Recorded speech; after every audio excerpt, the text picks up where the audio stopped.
네, 안녕하세요. H채널의 한창훈입니다. 반갑습니다. 2018년도 12월 30일 비트코인 및 암호화폐 시황 방송을 시작하겠습니다. 먼저 오늘 이제 일요일인 관계로 저도 개인적인 일이 있어서 영상을 좀 오늘 짧게 찍고 일단 차트와 여러분들 댓글로 의견 주신 부분 이제 읽어보는 순서로 진행을 하겠습니다. 그러면 차트도 오늘은 이제 비트코인만 제가 간단하게 보고 넘어가도록 할게요. 먼저 이제 크게 변동된 사항은 없고, 제가 이제 어제 말씀드렸던 것처럼 일단은 시장은 움직이고 있습니다. 뭐냐면 이제 그 역회된 숄더에서 그 아슬란자라님이 이제 말씀하셨던 것처럼 오른쪽 어깨가 하락장에서는 좀 더 낮아질 수 있다라고 말씀해 주셨고, 실제로 이제 3,650달러, 이 지난 11월 25일 저점이었던 3,650달러를 살짝 이탈해주고 반등이 나오고, 현재는 지금 3,650달러 라인에서 지지를 받고 있습니다. 여기서 이제 반등이 나오면 이렇게 지금 11월 25일 날 W 패턴으로 하고 반등이 나오고, 그 다음에 M자 마찬가지로 오른쪽 어깨를 지금 M자 패턴 만들어주고, 지금 W자에서 두 번째 저점을 확인해주고 저는 이제 돌아 나갈 것으로 보고 있습니다. 일단 4시간 봉에서 장기 이평선들도 지금 이제 돌려 세웠기 때문에, 장기 이평선도 돌려 세운 상황이기 때문에 이제는 오른쪽 이제 팔을 만들 수 있는 그런 위치가 됐다라고 보고 있어요. 그리고 이제 그 이후에 상승을 하게 되면 제가 말씀드렸던 것처럼 물론 중간에 4,400달러 저항이 있긴 한데, 주봉에서 20주 이평선, 지금 15이평선, 20주 이동평균선을 그냥 빨간색으로 바꿨어요. 20주 이동평균선이 지금 이제 5,500달러고 5,700달러, 이 라인이 이제 계속 몇 개월 동안 지지를 받았던 라인이죠. 지지를 받았던 이 5,500과 5,700달러, 이 라인에 지금 20주 이동평균선이 내려왔기 때문에 여기서 어떻게 저항을 맞고 그 움직여 주느냐, 그 부분이 상당히 중요하다라고 말씀을 드리겠습니다. 여기서 이제 조정을 적게 주고 반등을 해서 돌파를 해주게 되면 저는 이제 제가 계속 말씀드리는 첫 번째 시나리오대로 진행이 될 수 있다. 그렇지 않으면 이제 좀 더 장기전으로 갈 수 있다. 두 번째 시나리오, 만약에 20주 이동평균선을 맞고 조정을 이제 깊게 받아서 뭐 4,400달러라든가 아니면 더 그 이하로 내려와서 다시 지금 3,600달러 라인까지 내려와 준다라고 하면 그때는 내년도 그 2015년도와 마찬가지로 장기간 횡보 흐름 3,600달러와 5,700달러 이 라인 사이에서 박스에서 장기 횡보할 수 있다. 이렇게 이제 말씀을 드리겠습니다. 일단 비트코인은 이렇게 설명을 드리고 바로 이제 댓글로 넘어가도록 할게요. 첫 번째로 이제 와사비님이 적어주신 내용인데요. 한번 읽어보도록 하겠습니다. 세력들이 올리고 내릴 때 단기 타겟 가격으로 선회해온 지표가 있는지 궁금합니다. 시간이 나면 과거 데이터 분석을 해보면 재미있을 것 같습니다. 전고 전저, 피보나치 이평선 등 어떤 걸 그들이 선호해 왔을까요? 해주셨고, 이제 기회가 되면 피보나치 되돌림 적용 가능한 사례가 있으면 설명 부탁드리겠습니다. 이렇게 얘기해 주셨습니다. 일단 이 부분에서 일단 제가 드리고 싶은 말씀은 뭐냐면, 항상 제가 말씀드리지만 차트와 차트에 있는 이제 지표들, 보조 지표들, 이런 것들은 진짜 말 그대로 어떤 여러분들이 이제 보조적인 수단으로 쓰는 게 맞다 라고 말씀을 드리고, 이런 거예요. 뭐냐면 개인 투자자들이 너무 한쪽으로 치우쳐져 있다 라고 보면 저는 그거는 세력들의 이제 먹잇감이 될 수 있다라고 보고 있습니다. 옵션 시장에서 그런 일이 굉장히 많이 나오거든요. 그러니까 유행하는 어떤 보조 지표들이 있어요. 그리고 그 당시에 잘 맞는 보조 지표가 있습니다. 그래서 제 주변에도 예전에 뭐 MACD 이거 하나면 끝난다, 옵션에서 돈 벌 수 있다 라고 하셔서 돈을 계속 투입했는데, 결과적으로 이제 그분은 이제 깡통이 됐습니다. 근데 뭐 MACD가 될 수도 있고, 뭐 RSI가 될 수도 있고, 뭐 일목이 될 수도 있고, 이런 식으로 한 개의 보조 지표가 어느 한 시점에서 굉장히 잘 맞을 수는 있어요. 근데 그게 계속 지속되진 않는다는 거죠. 그리고 일시적으로 한두 번 잘못된 신호를 내보내줄 때가 있습니다. 그러면 그 한두 번 잘못된 신호에 여러분들이 자금 관리가 안 되고 배팅을 하게 되면 한순간에 그동안 여러분들이 트레이딩을 해서 벌어놨던 돈을 한순간에 잃을 수도 있다. 그래서 가장 중요한 건 뭐냐면, 제가 항상 말씀드리지만 자금 관리가 중요하고, 실제 큰 돈의 흐름이 이 시장으로 지금 들어올 수 있는 여건이 돼 있는 시장인지, 저는 이제 그게 더 중요하다는 거죠. 예전에 예를 들어서 지금 이 시장이 뭐 금이 지금 갈 수 있는, 금이라든가 자산 시장이 갈 수 있는 그런 여건에서는 거기서 단타를 어떻게 치든지 간에 수익을 낼 수 있습니다. 근데 뭐 금시장, 은시장으로 돈이 몰리지 않고 있는 상황에서 거기서 제가 아무리 트레이딩을 잘해도 돈 벌기가 이제 쉽지 않다라는 부분을 말씀드리고 싶고, 물론 거기서 돈을 벌 수 있는 분이라고 하면 그분은 이제 트레이딩 실력이 뛰어난 분이신 거고요. 그렇게 보셔야 되고, 일단 그래서 어느 한 지표에 대해서 너무 이제 우리가 이걸 맹신하면 안 된다 라는 부분을 먼저 말씀을 드리고 싶습니다. 예, 그래서 이제 제가 뭐 보는 거는 일단 추세랑 그리고 뭐 지지 저항하고 몇 가지 제가 안 본다고 말씀드렸잖아요. 뭐 간혹 이제 RSI라든가 MACD도 보긴 하지만 뭐 그거를 그러니까 진짜 보조적인 수단으로 참고만 할 뿐이지 그거를 맹신해서 하진 않고, 그리고 이제 특히 뭐죠? 이런 차트 같은 경우는 기술적인 분석은 되도록이면 단기보다는 중장기로 보시는 게 좀 더 신뢰도를 높일 수 있다라고 저는 이제 보고 있습니다. 피보나치 되돌림 이제 얘기해 주셔서 간단하게 한 예만 제가 말씀을 드리고 넘어갈게요.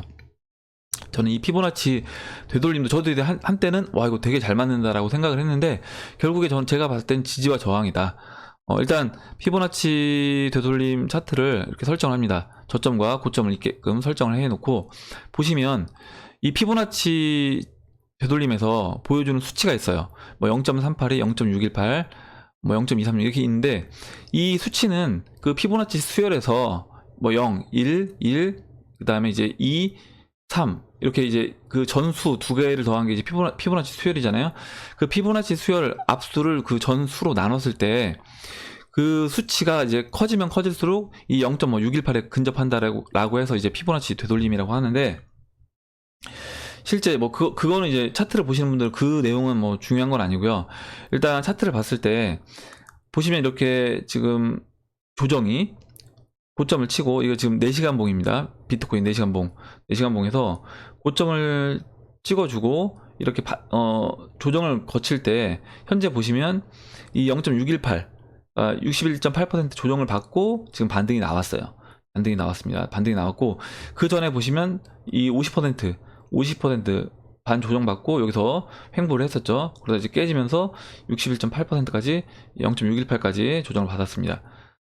그리고 상승할 때도 마찬가지예요. 근데 이 라인들이 이제 보면 주요 이제 저항, 그러니까 상승을 할 때, 올라올 때 저항 역할을 했던 라인이다. 예, 그리고 지지받았던 라인이기도 하고 저항 받았던 라인들이 대부분 이제 피보나치 되돌림에서 그 같은 자리일 확률이 높다. 그래서 이제 지지와 저항만 사실 잘 보셔도 피보나치 되돌림과 거의 뭐 일치하는 부분이 상당히 많습니다.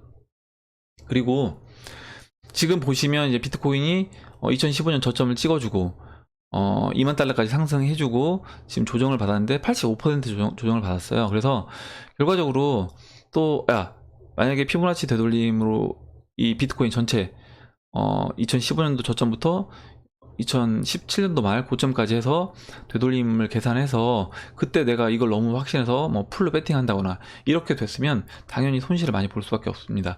왜냐면 85% 지금 조정 받았잖아요.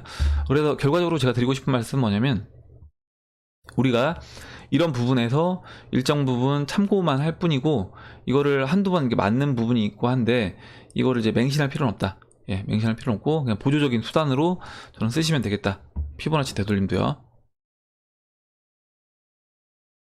예, 이렇게 이제 말씀을 드리고 넘어가도록 하겠습니다.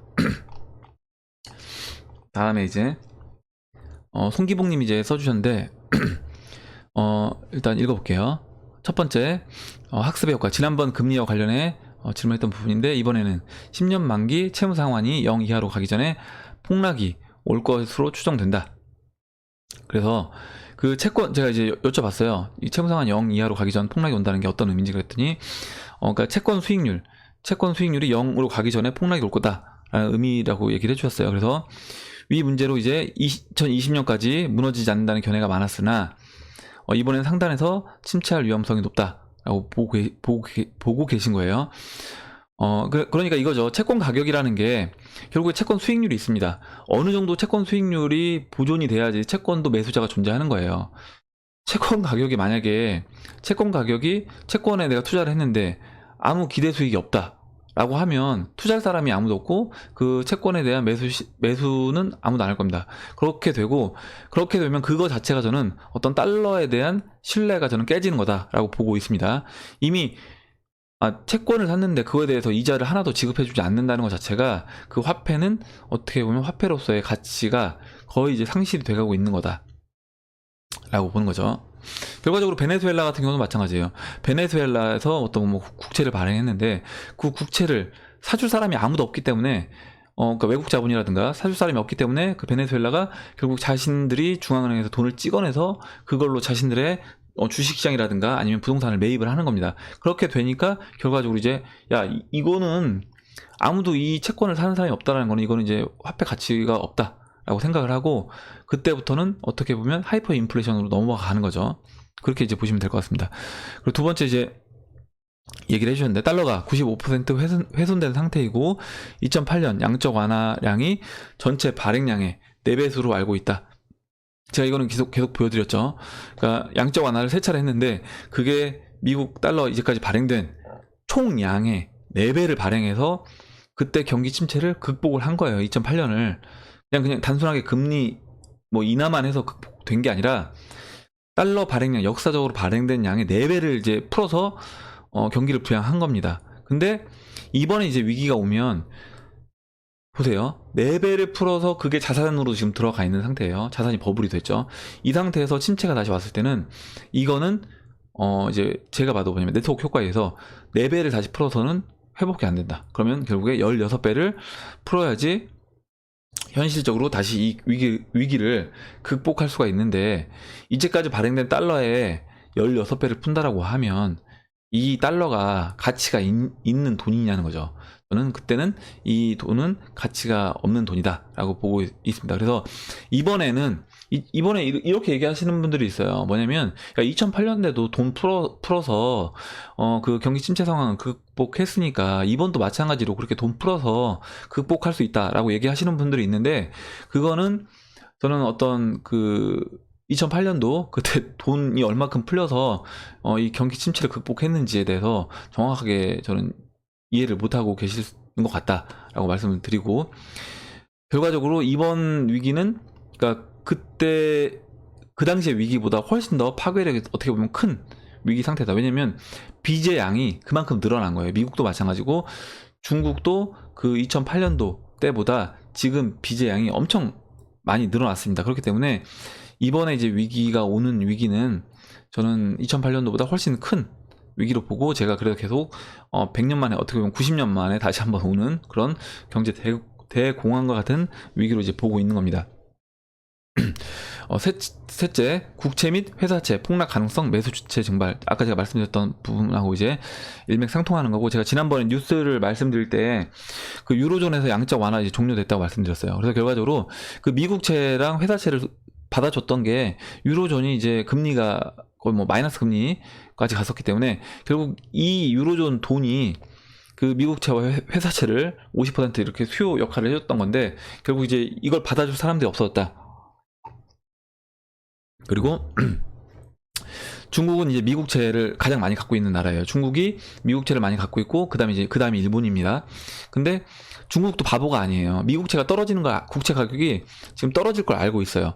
근데 그러면서도 이제 위안화 또 약세도 걱정해야 되죠. 그래서 중국은 뭐 이러지도 저러지도 못할 상황인데 어찌됐든 중국이 미국채를 이제 매도를 해서 그걸로 이제 그러니까 본인들이 갖고 있던 미 국채를 갖고 있는 게 아니라 이제 미국채를 매도하겠다고 하는데 저는 이제 그것도 중국 입장에서도 쉽지 않다.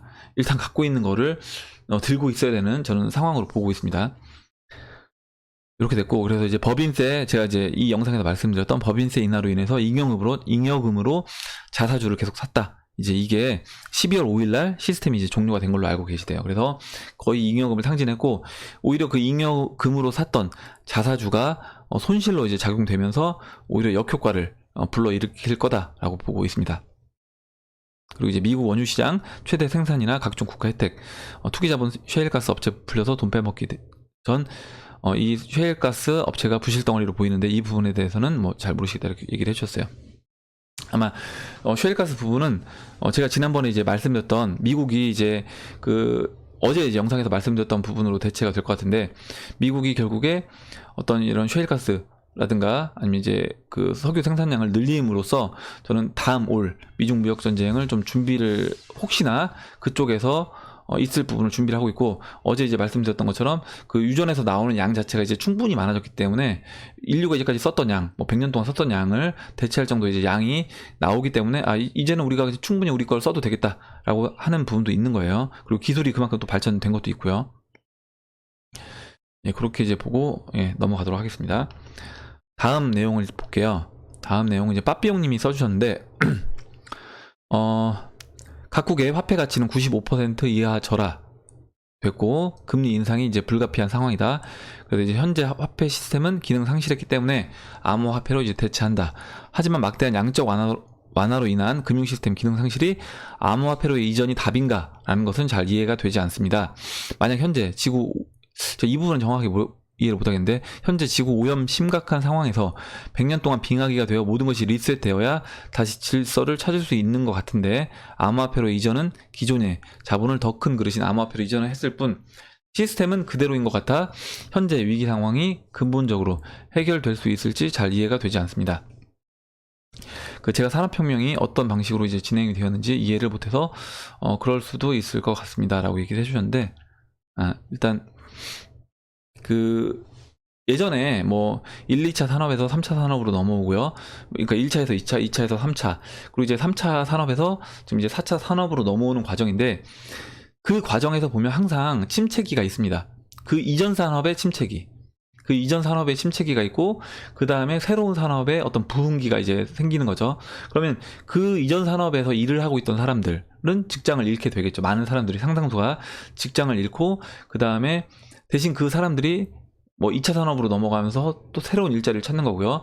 마찬가지로 3차 산업으로 넘어오면서 또 새로운 일자리를 찾는 겁니다. 그럼 저는 4차 산업도 마찬가지라고 보고 있어요. 말씀드렸지만 굉장히 많은 일자리들이 이제 앞으로 없어질 겁니다. 없어지는데, 그 일자리가 없어지는 거를 뭐가 대체하느냐, 결과적으로 뭐 로봇이라든가 뭐 인공지능, 그 다음에 뭐 그러니까 인공지능 AI죠. 그리고 뭐 드론이라든가 무인차, 이런 것들이 이제 대체를 할 겁니다.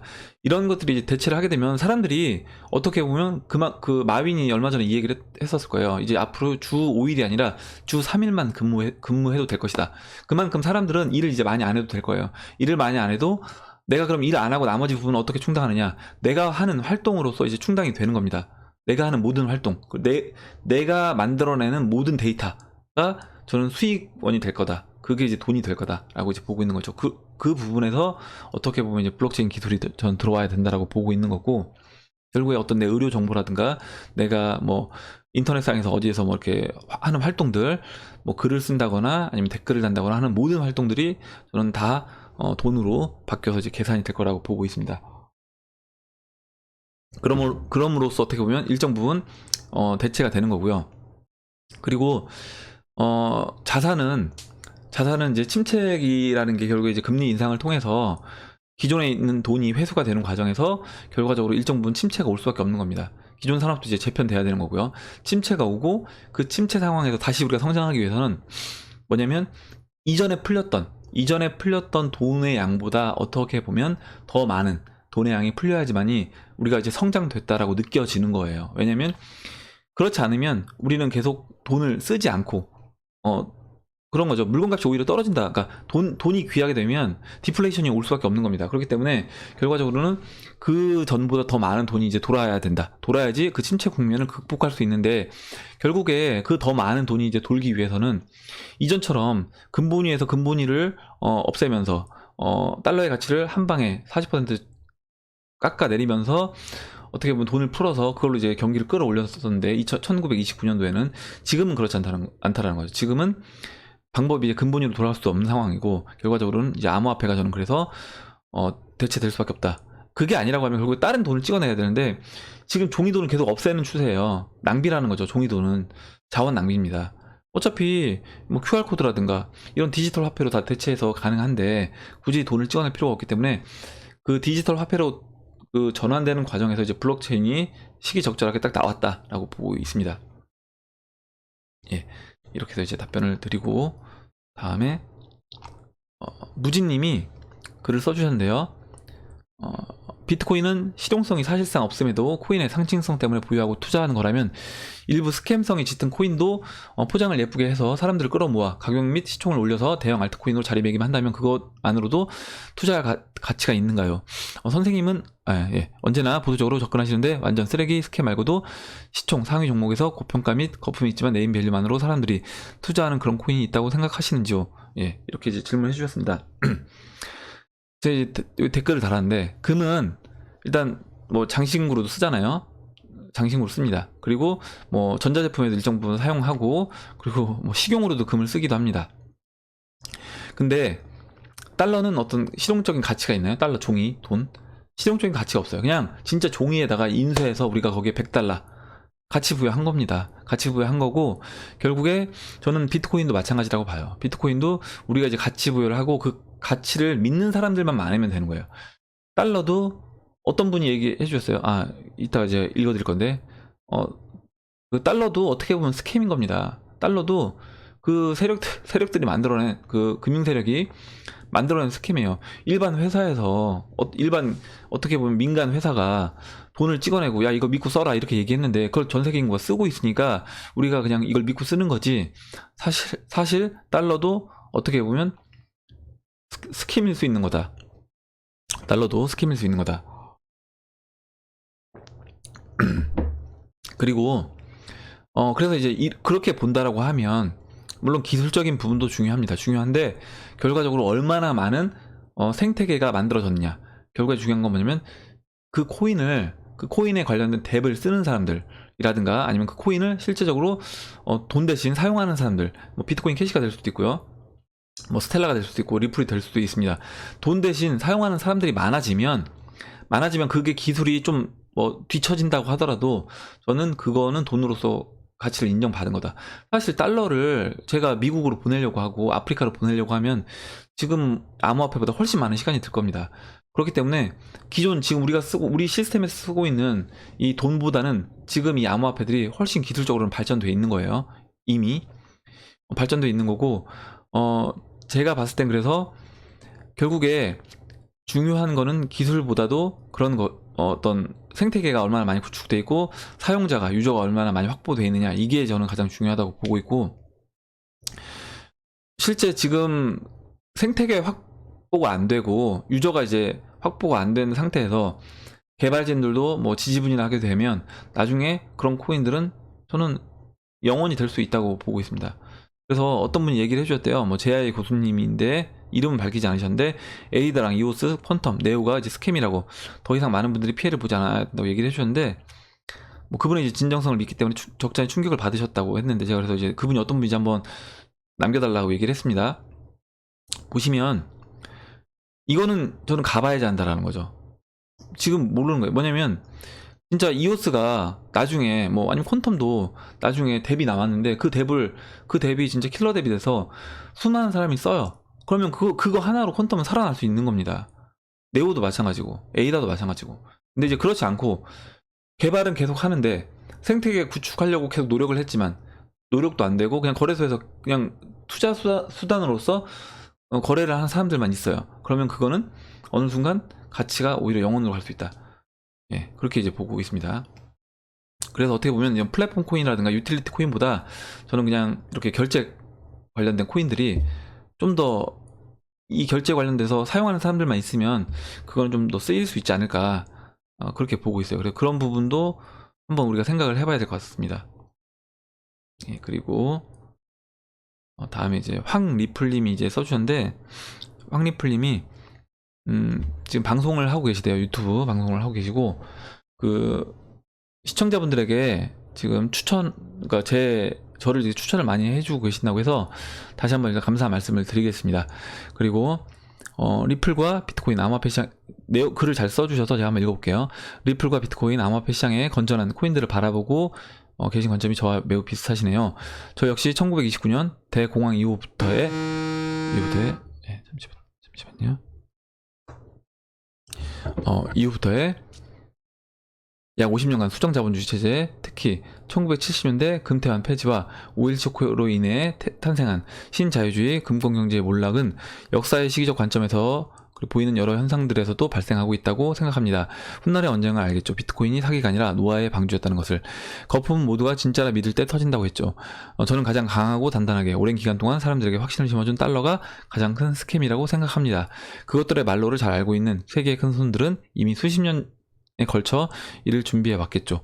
믿지 말고 대비하라. 암호화폐는 성공을 위한 투기 수단이 아닌 미래 사회의 생존을 위한 생존 수단인데 앞으로의 수년간 어떻게 흘러갈지 또 그 과정 안에서 얼마나 많은 분들이 희생될지 걱정되고 두렵습니다. 예, 늘 좋은 방송 감사드립니다. 이렇게 얘기해 주셨는데 저도 다시 한번 이렇게 소개를 해주셔서 감사를 드리고 지금 얘기해 주셨던 것처럼 달러가 어떻게 보면 가장 큰 스캠이라는 거죠. 가장 큰 스캠. 90년 동안 사람들이 지금 90년이 더 되죠. 예, 그동안 쓸 수 있게끔 믿고 사람들이 전 세계 사람들이 이 달러를 기축통화로 사용하게끔 만든 어떻게 보면 가장 큰 스캠이다. 근데 스캠도 가장 큰 스캠이지만 제가 얘기했잖아요. 그럼 이걸 믿고 달러를 믿고 사용하는 유저만 많으면 그거는 스캠이지만 그 가치가 있다. 물론 그 가치가 계속해서 0으로 간 거죠. 계속해서 0으로 간 겁니다. 지금 나오는 암호화폐도 마찬가지일 수 있는 거예요. 나와서 쓰이고 일정 부분 사람들이 이 비트코인을 믿는 사람들이 많아지게 되면 가치가 유지가 되고 그러다가 이것도 마찬가지로 나중에는 어떻게 보면 사람들이 야 이거 아니었어 라고 되면 야 달러 결국에 이거 이렇게 계속 무한히 발행되면 이거 가치는 0으로 가는 거 아니야? 이렇게 인지하는 순간 0으로 가는 것처럼 아까 이제 무지님이 얘기해 주셨던 부분에서 일정 몇 개의 코인들은 그런 식으로 평가받고 나중에 이렇게 0원으로 갈 수 있는 겁니다. 예. 마지막으로 오늘은 제가 좀 짧게 할게요. 마지막으로 이제 DY리님이 써주신 부분만 제가 이제 읽고 예, 마무리를 오늘 영상은 하도록 하겠습니다. DY리님이 이제 그 에이다는 사랑이라고 얘기를 해주셨고 에이다 관련돼서는 자기가 이제 그 DY리님이 아시는 좀 에이다 홀더신가봐요. 그래서 에이다에 대해서 이제 여러분들이 질문을 해주시면 답변을 해주시겠다고 했고 그래서 혹시 여러분들도 에이다에 관련돼서 궁금하신 거 있으면 이제 DY리님이 답변을 해주신다고 했으니까 이제 보시면 될 것 같습니다. 그래서 에이다에 대해서 이렇게 쭉 써주셨어요. 그래서 지금 김환님이 질문을 해주셨어요. 에이다 홀더로서 한 가지 궁금한 게 있는데 왜 에이다는 뎁이 없는 거죠? 두 개 중에 한 개도 이오스 뎁으로 옮긴다고 하고 개발이 늦어서 그런 건가요? 라고 얘기를 해주셨습니다. 그래서 그 부분에 대해서 지금 이제 에이다는 뎁을 개발해서 뎁들이 가동될 만한 플랫폼 개발까지 아직 끝나지 않았습니다. 에이다는 크게 바이런, 쉘리, 고군, 바쇼, 볼테르라는 5가지 단계로 개발이 진행되고 있으며 지금은 바이런 개발 이후 쉘리 단계로 접어들었습니다. 내년 1분기 이내에 쉘리 단계의 가장 큰 이슈거리인 포스가 발표되고 개발될 것입니다. 그 후 고군에서 IELE라는 가상머신 프로그래밍 언어 변환, 프로그래밍 언어들이 정리가 되면 본격적으로 뎁이 생산이 될 겁니다. 그래서 내년에 이제 본격적으로 이제 에이다 같은 경우는 뎁이 생산이 될 거라는 얘기를 해주신 거예요. 제가 IELE를 잘 모르겠는데 제가 에이다 그 홀더가 아니어서 하여튼 가상머신은 하스켈을 사용하는 에이다의 개발 언어를 다른 언어들 그러니까 C라든지 이더리움 개발 언어, 솔리디티 같은 언어들을 하스켈로 변환하는 기술입니다. 그래서 개발자분들이 여러 가지 언어로 개발을 해도 이거를 다 전환시킬 수 있다라고 얘기를 해주신 것 같아요. 그래서 약 30개 정도의 언어들을 변환하는 게 가능하다고 봤던 것 같은데 이렇게 얘기해 주셨습니다. 그래서 에이다는 결과적으로 뭐냐면 내년 2019년도 전반기부터 뎁이 어떻게 보면 본격적으로 이제 나올 거다라고 보고 있고 2019년도는 2019년도는 암호화폐 가장 핵심인 탈중앙화를 절반 정도 이루어내는 에이다가 단계이고 2020년에 완전한 탈중앙화를 목표로 지금 진행이 되고 있대요. 예, 그렇게 이제 DY리님이 에이다에 대해서 이제 답변을 해주셨습니다.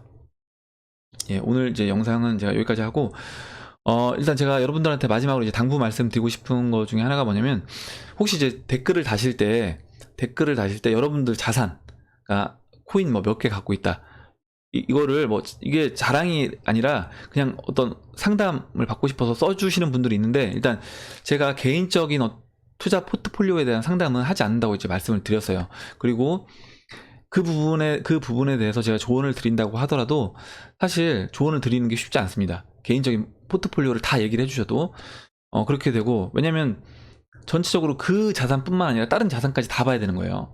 실제 생활비라든가 이런 것까지 다 고려가 돼야지 그 부분에 대해서 정확하게 어떻게 보면 말씀을 해드릴 수 있는 부분이고, 그리고 투자는 결과적으로 제가 여기서 투자에 대해서 말씀드리는 거는 그냥 제 부분을 말씀을 드리고, 여러분들이 여러분들 포트폴리오 그리고 여러분들 나머지 투자 자산들에 대해서 맞춰가지고 여러분들이 직접 주체적으로 해주셔야 되는 게 맞고, 그 투자 자산에서 써주시는 거는 위험할 수도 있기 때문에 제가 쓰지 말라고 하는 거예요. 뭐냐면 여러분들 이제 이 아이디가 있잖아요. 그러면 해커 입장에서 보면 이 사람이 예를 들어서 뭐 지금 A다가 100만 개 있다. 그러면 야 이거를 해킹해보자. 그래서 그 아이디를 추적하고 이 사람이 남겼던 글들을 계속 추적해서 뭐 아이디라든가 이메일을 해킹하고 그 이메일에서 비번 같은 걸 찾아서 해킹을 하려고 시도할 수 있다라는 겁니다. 그래서 그 부분에 대해서 여러분들 조심을 하셔야 되기 때문에 되도록이면 여러분들 자산을 그냥 비중으로만 내가 몇 퍼센트